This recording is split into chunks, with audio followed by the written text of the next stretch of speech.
नमस्कार और आपका स्वागत है। आज हम भारतीय इतिहास के एक बहुत ही अहम मोड़ पर बात करेंगे। महात्मा गांधी का भारतीय राजनीति में उदय और उनके संघर्ष के जो अनोखे तरीके थे, उन पर एक गहरी नजर डालेंगे। बिल्कुल। और हमारे पास जो जानकारी है वो गांधी जी के शुरुआती जीवन पर है, फिर दक्षिण अफ्रीका में उनके जो अनुभव रहे, उनकी भारत वापसी और फिर वो शुरुआती आंदोलन जिन्होंने उन्हें एक राष्ट्रीय नेता बनाया। साथ ही हम उनके विचारों और उनके दर्शन को भी समझने की कोशिश करेंगे कि उनके पीछे सोच क्या थी। हाँ, और हमारा मकसद ये समझना है कि कैसे गांधी जी ने भारत में सही मायने में जन राजनीति की शुरुआत की। मतलब क्या खास था उनके तरीकों में, उस समय के दूसरे राष्ट्रवादी नेताओं से वो कैसे अलग थे, और ये भी कि कैसे उन्होंने, आप देखिए, दूर दराज के गांवों के स्थानीय मुद्दों को आज़ादी की बड़ी लड़ाई से जोड़ा। ये वाकई सोचने वाली बात है। एक वकील है ना, दक्षिण अफ्रीका में भारतीयों के हक के लिए लड़ रहे थे, नस्लीय भेदभाव के खिलाफ, और फिर वो भारत लौटते हैं और कुछ ही सालों में पूरे देश के सबसे बड़े नेता बन जाते हैं। तो ये सफर कैसे तय हुआ, चलिए इसी को थोड़ा समझते हैं आज। कहानी शुरू होती है, जैसा आपने कहा, दक्षिण अफ्रीका से। 1893 में गांधी जी डरबन गए थे एक केस के सिलसिले में। जी हाँ, दादा अब्दुल्ला एंड कंपनी का केस था और वो वहाँ करीब 21 साल रहे, 1914 तक। ये जो समय था ना, ये उनके लिए एक तरह की प्रयोगशाला जैसा था। वहीं उन्होंने नस्लीय भेदभाव का वो कड़वा सच खुद भोगा। वो ट्रेन वाला किस्सा तो सबको पता ही है। और वहीं उन्होंने अन्याय के खिलाफ लड़ने का अपना हथियार, सत्याग्रह, उसको पहली बार इस्तेमाल किया, उसको मांझा। सत्याग्रह? हाँ। तो ये सिर्फ निष्क्रिय प्रतिरोध नहीं था। सिर्फ नहीं, बल्कि एक बहुत एक्टिव, उग्र अहिंसा थी। मिलिटेंट नॉन वायलेंस कह सकते हैं। अच्छा, और जब वो 9 जनवरी 1915 को भारत लौटे, तो यहाँ उनका स्वागत हुआ, क्योंकि दक्षिण अफ्रीका में उनके काम की खबरें तो पहुंच रही थी। बिल्कुल, काफी गर्मजोशी से स्वागत हुआ। लोग जानते थे कि उन्होंने वहाँ भारतीयों के लिए संघर्ष किया है, कुछ हद तक सफलता भी पाई है।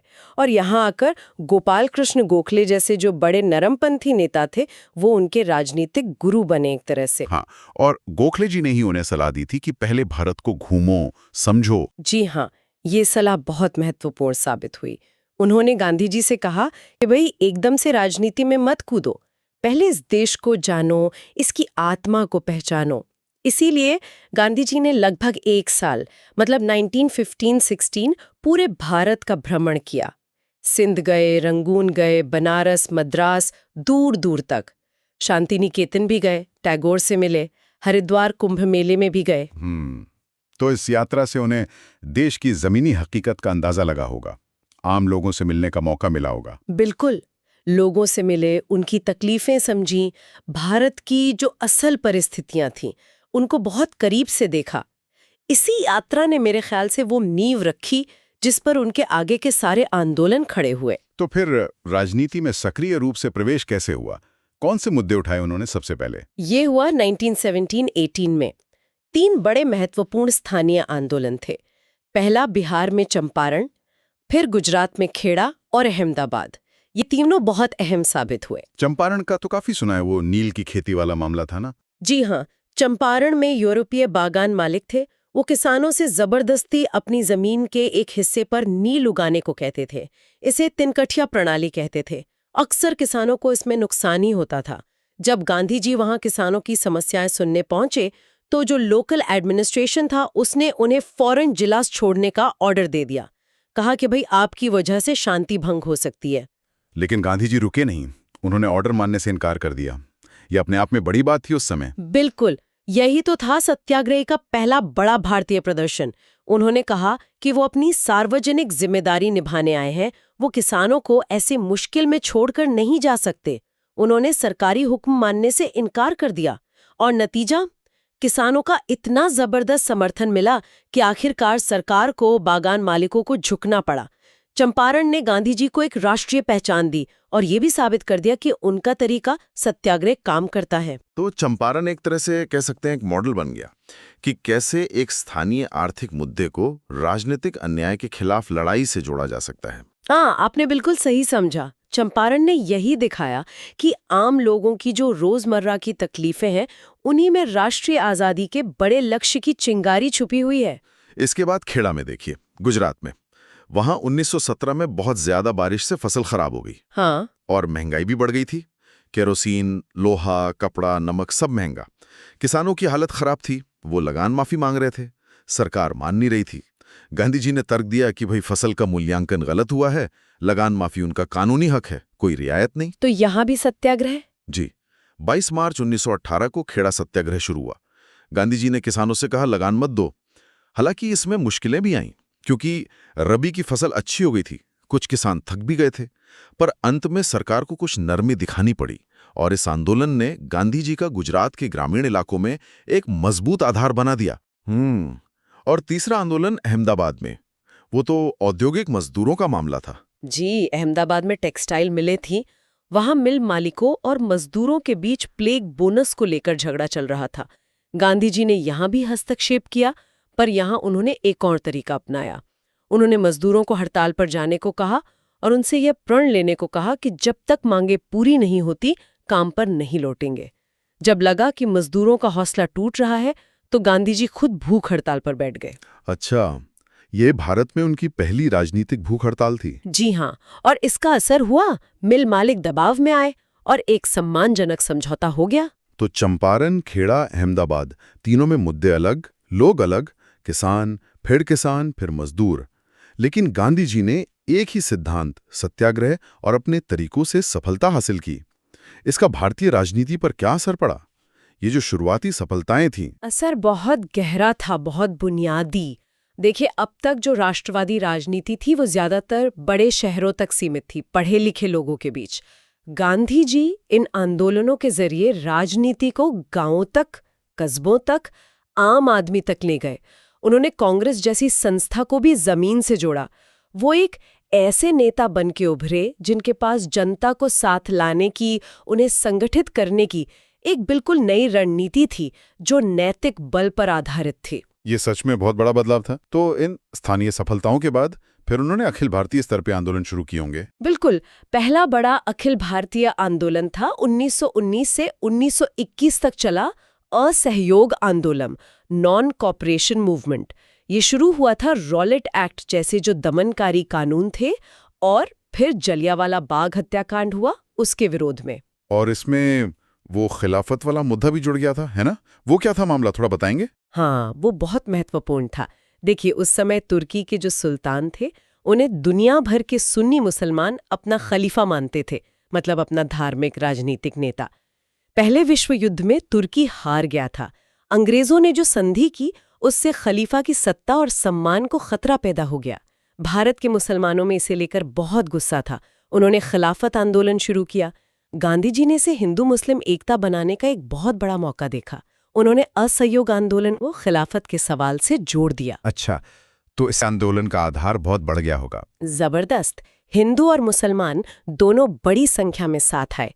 इससे असहयोग आंदोलन को एक अभूतपूर्व ताकत मिली। ये दिखाता है कि गांधी जी कैसे अलग अलग धाराओं को एक साथ लाने में माहिर थे। तो ये जो बड़े आंदोलन हुए, असहयोग या बाद के आंदोलन, उनमें क्या खास बातें नजर आती हैं? कुछ पैटर्न? हाँ, दो बातें तो बिल्कुल साफ दिखती हैं। पहली कि गांधी जी निर्विवाद रूप से सबसे बड़े नेता थे। उनका जो करिश्मा था, उनकी सादगी, उनकी नैतिकता, लोगों पर उसका गहरा असर था। कई लोग तो उनमें मतलब एक तरह की दैवी शक्ति भी देखते थे। महात्मा उन्हें यूं ही नहीं कहा गया। और दूसरी बात यह है, ये आंदोलन चाहे कितने भी बड़े अखिल भारतीय हों, लेकिन इनकी जड़ें हमेशा स्थानीय मुद्दों और शिकायतों में ही रही हैं। लोग स्वराज का मतलब अपने अपने तरीके से समझते थे। किसान लगान से मुक्ति, मजदूर बेहतर पगार। लेकिन गांधी जी के नेतृत्व में वो एक बड़े लक्ष्य के लिए साथ आ जाते थे।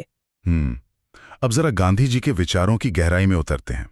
उनकी सोच सिर्फ राजनीतिक तो नहीं लगती, उसमें सामाजिक, नैतिक पहलू भी बहुत मजबूत हैं। बिल्कुल नहीं, सिर्फ राजनीतिक तो कतई नहीं। उनके विचार बहुत बहुआयामी थे। उनमें भारतीय सभ्यता, भारतीय परंपराओं की गहरी छाप थी। साथ ही दक्षिण अफ्रीका और भारत के उनके अपने अनुभवों ने उसे आकार दिया था। उनकी सोच उस समय की राजनीति से बिल्कुल अलग थी। न तो वो नरमपंथियों की तरह सिर्फ याचिकाओं और अंग्रेजों की न्यायप्रियता में विश्वास रखते थे, और न ही गरमपंथियों की तरह हिंसा का रास्ता अपनाना चाहते थे। उन्होंने एक तीसरा रास्ता दिखाया। और वो तीसरा रास्ता क्या था? क्या चीज उसे अलग बनाती थी? वो था आम जनता को जोड़ना, खासकर उन वर्गों को जो अब तक राजनीति के हाशिए पर थे। किसान, मजदूर, महिलाएं, दलित, उन्हें राष्ट्रीय आंदोलन की मुख्य धारा में लाना। यही सही मायनों में जन राजनीति का युग था। और गांधी जी सिर्फ अंग्रेजी राज के खिलाफ नहीं लड़ रहे थे, ये बहुत महत्वपूर्ण है। वो भारतीय समाज के अंदर जो सदियों पुरानी दमनकारी सामाजिक संरचनाएं थीं, जैसे छुआछूत, उसके खिलाफ भी एक साथ लड़ रहे थे। वो कोशिश कर रहे थे कि जो वर्ग संघर्ष है उनसे ऊपर उठकर एक व्यापक राष्ट्रीय एकता बनाई जाए। शायद इसीलिए वो नरमपंथी और गरमपंथी दोनों गुटों के लिए स्वीकार्य नेता बन पाए, क्योंकि वो दोनों से कुछ ले रहे थे। हाँ, कह सकते हैं। उन्होंने बड़ी कुशलता से दोनों के कुछ विचारों को अपनी कार्य योजना में शामिल किया। जैसे नरमपंथियों की तरह उन्होंने संवैधानिक तरीकों का इस्तेमाल किया, याचिकाएं देना, बातचीत करना, ये सब। लेकिन साथ ही गरमपंथियों की तरह उन्होंने जनता को सीधी कार्यवाही के लिए भी तैयार किया, जैसे बहिष्कार, सत्याग्रह। एनी बेसेंट ने होम रूल आंदोलन से जो हासिल करने की कोशिश की थी, गांधी जी ने असहयोग आंदोलन में उससे कहीं ज्यादा हासिल कर लिया, क्योंकि वो दोनों धाराओं को साथ ले आए थे। चलिए, अब उनके दर्शन के जो 3 मूल स्तंभ माने जाते हैं, सत्याग्रह, अहिंसा और स्वराज, इनको थोड़ा और खोलते हैं। सत्याग्रह की बात हमने की, सत्य पर आग्रह, सत्य पर डटे रहना। जी, और ये कोई निष्क्रिय चीज नहीं है, ये बहुत सक्रिय है। इसमें विरोधी को शारीरिक या भावनात्मक चोट पहुंचाए बिना, ये जरूरी है, बिना चोट पहुंचाए, खुद कष्ट सहने की तैयारी रखते हुए सच्चाई और न्याय के लिए संघर्ष करना। ये पूरी तरह से नैतिक बल पर आधारित संघर्ष है। और अहिंसा, क्या ये सिर्फ हिंसा ना करना है, किसी को मारना पीटना नहीं? नहीं, गांधी जी के लिए अहिंसा का मतलब इससे कहीं ज्यादा गहरा और पॉजिटिव था।